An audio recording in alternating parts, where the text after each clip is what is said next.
a tener un programa en el que vamos a hablar con Ceci Sánchez, que ahora te la voy a presentar y ya está lista ahí, preparada, sobre recetas sin azúcar. Ceci, genia, ¿cómo estás? Además, acordate que todas las recetas que te damos, y sobre todo con una profesional como Ceci, que es fantástica, excelentísima, tiene que ver con cómo eso impacta en nuestra salud. Por eso lo llevamos a la práctica con recetas súper sencillas. También la tenemos a Flor Sanabria, de Brasil para el mundo. No, de Argentina para el mundo, mejor, Ceci y Flor. Porque vamos a hablar de cómo el azúcar afecta el comportamiento de los chicos. Vos decís, pero es pediatra, no es nutricionista, y es pediatra y sabe mucho de esto y nos va a poder explicar justamente cómo un alimento en un montón de cuestiones que nosotros les hacemos llegar a nuestros hijos afectan definitivamente su comportamiento. Y si hablamos de comportamiento, está él, nuestro queridísimo Oscar Atienza, con el que vamos a hablar de una realidad, de la que nos toca vivir en nuestro país, Oscar, y que por supuesto hay mucho que saber, porque definitivamente lo que decía hace un ratito, nuestras decisiones son las que cambian el presente y el futuro, ¿no? Así es, gracias Natalia siempre por la convocatoria, un gusto estar con ustedes. Para nosotros también, siempre, Oscar. Bueno, empezar hablando de algo que está pasando en casa, que está mirando, ¿no? Dice, a mí me pasa, y para nosotros esa es la realidad sobre la que hablamos, ¿no? Mucha gente que dice, estoy engripado, tengo un resfrío, estoy hecho pelota, tirado en la cama hace un montón de días, pero ya se me va a pasar. Y no sé qué es lo que tengo, sé que me siento mal. Los chicos, sobre todo, hay muchos chicos, y sobre todo muchos adultos. ¿Qué nos está pasando? Viste que la respuesta es, y lo que pasa es que venimos de 2 años de pandemia y ahora nos agarramos todo lo que no nos agarramos. ¿Es tan así, Oscar? A ver, mira, lo habíamos comentado creo que en el programa de ustedes hace un par de meses, que avanzábamos a un estado casi de gripe generalizado. Y esto tiene que ver con la pandemia. Digo, uno tiene que pensar como primer agente causante de un síndrome gripal, o también se le está llamando enfermedad tipo influenza, ¿no? Aquellos síndromes que coinciden con los síntomas de una gripe, pero no sabemos cuál es el agente causal. Es decir, tenemos más de 100 virus que pueden llegar a producir este síndrome gripal. Fiebre de más de 38, malestar general, congestión, mocos, neumonía. Es decir, pero no quiere decir que sea producido por el virus de la gripe A. Entonces entran un poquito en esta bolsa. Como en la Argentina ya el testeo sobre COVID ha bajado bastante, notablemente, y yo creo que mayoritariamente todos estos cuadros gripales que estamos viendo son COVID, mayoritariamente. La gripe ha tenido un gran avance, hay una gran cantidad, un porcentaje de esos casos que son de gripe A, pero mayoritariamente son COVID. Estamos en pandemia de COVID, estamos en el mes de octubre. En octubre no es usual que uno tenga gripe A. Es bastante raro eso, porque la gripe tiene más un comportamiento estacional, es decir, más pensando en que puede llegar a aparecer en los meses de mayo, junio, julio y partecita de agosto, no en el mes de octubre. Lo que estamos teniendo ahora es eso. Yo creo que un estado de gripe generalizado, mayoritariamente a predominio de COVID, por eso es importante decirle a la gente que está con algún tipo de síntoma, que use el barbijo para no contagiar a los demás, ya sea COVID o sea cualquier otro tipo de enfermedad respiratoria, ¿no? Enfermedad tipo influenza, que es así como se la llama y que es lo que ha generado esta semana algún grado de confusión, ¿no? Ahí quiero ir. ¿Cuál es la diferencia entre la influenza y la gripe A? ¿Hay diferencia? A ver, la influenza en realidad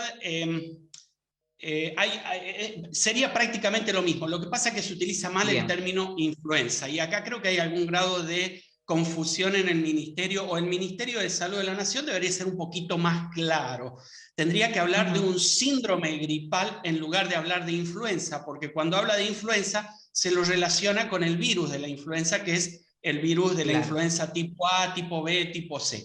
Cuando uno habla de enfermedad tipo influenza, está hablando de esto, de un síndrome gripal, que creo que sería el término correcto para no confundir. Cuando uno habla de una enfermedad por influenza, está hablando de una gripe en la cual tiene la certeza de que el virus que la produce, esa gripe, es la influenza.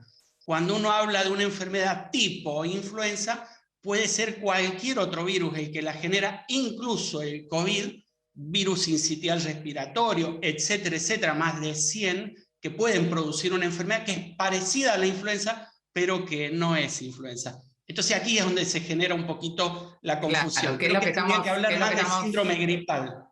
claro, que es lo que estamos viendo en pantalla. ¿Cómo se transmite la gripe? A través de la tos, al tocar algo que el otro tocó y que está infectado. El tema del Igual que el contagio, COVID. justamente, claro, eso es lo que te iba a decir. Tiene muchas, la gripe A tiene muchas cuestiones en común. La única diferencia, que es lo que marcabas bien, Oscar, es la estacionalidad. Por eso cuando se habla en octubre de gripe A veces es llamativo porque estamos ahí viendo, bueno, hay que ver de qué se trata. Ahora, ¿qué te parece, como siempre lo hemos venido hablando durante toda la pandemia, y es un tema que por supuesto a todo el mundo le molesta que sigamos diciendo, bueno, hay que estar atentos porque el COVID sigue vigente, porque hay nuevas variantes también, Oscar, que de las cuales hoy no se escucha ni mu, diríamos, en el barrio, ¿no? No se habla. Así es. Mira, hay 2 variantes nuevas, hay más. La verdad que hay unas 8 o 10 variantes, pero hay 2 que son de preocupación. Tifoni Cerberus se llama, o BQ1 o BQ11, que son las que están produciendo aumento de casos en este momento en Francia, Alemania, Italia. Para que la gente tenga una idea, Alemania está a un ritmo de 100.000 casos diarios.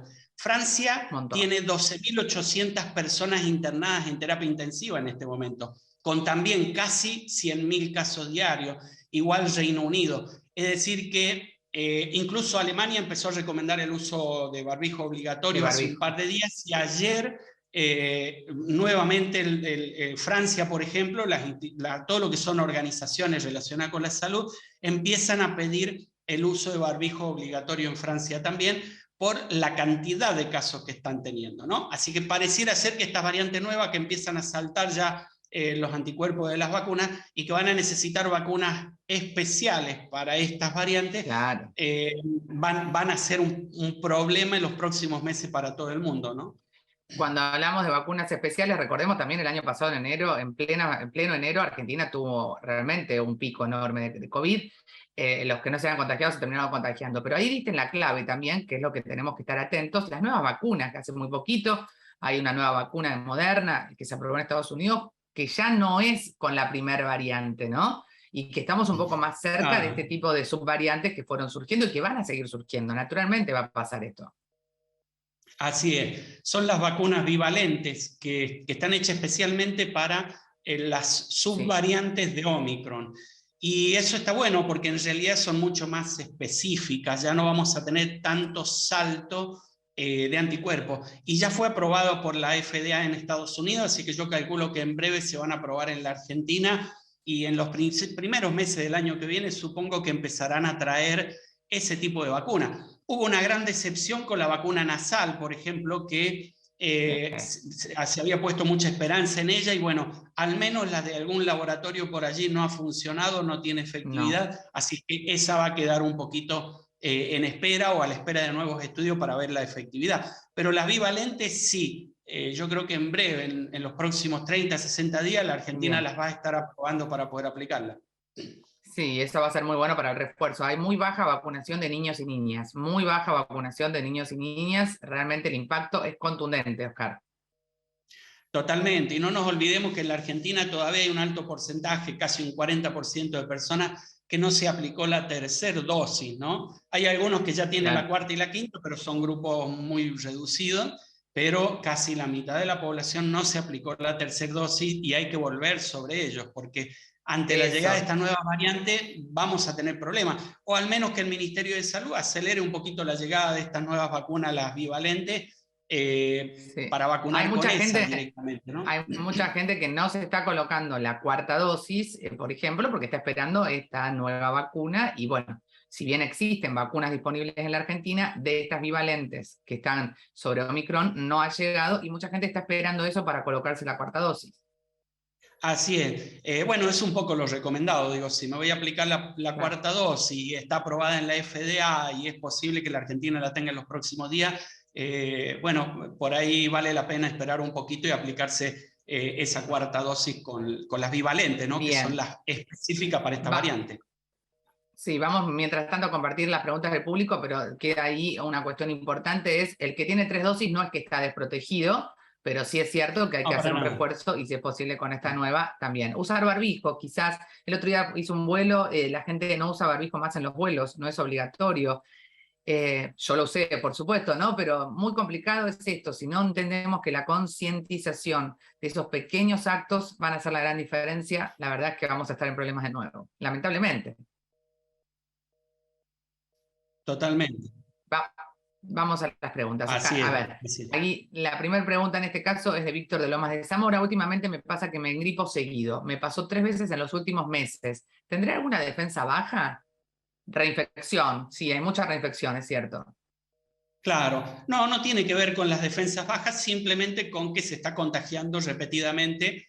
Lo más probable es que sea COVID, porque es lo que está circulando, ¿no? Y en el medio algún otro virus que también han empezado a circular, producto de que nos hemos sacado el barbijo, y se está recontagiando. Pero no tiene nada que ver con las defensas bajas, porque no hay forma de evitar el contagio. Así es que, nada, Bien. son cuestiones de la infectología nada más. ¿Sirve que sea el test, por ejemplo, para saber si es un tipo de influenza, si es COVID? ¿Sirve?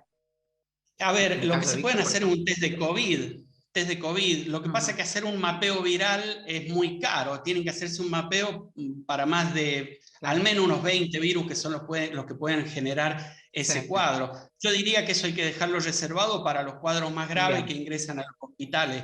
No tiene sentido que en modo ambulatorio se haga. No, para nada. Patricia de las Varillas, de ahí de Córdoba, Las Varillas. La semana pasada me Así gripé, es. tuve 39 de fiebre durante un par de días, dolor de garganta y tos. Le pregunté al médico y me dijo que sería algo viral. ¿Ya no hisopan? ¿Y si era COVID? Bueno, lo que dice Patricia es tal cual, no te hisopan. Claro. ¿Cuál es la indicación en ese caso? Usar barbijo para no contagiar a las demás personas. Ya no hay Claro. hisopado y la probabilidad de que haya sido COVID es de más o menos 6 de cada 7 casos son COVID. El O séptimo puede ser sea, gripe altísimo. A, algún otro virus, así es que siempre usar el barbijo. Bien. Buenísimo. Arroba Oscar Atienza.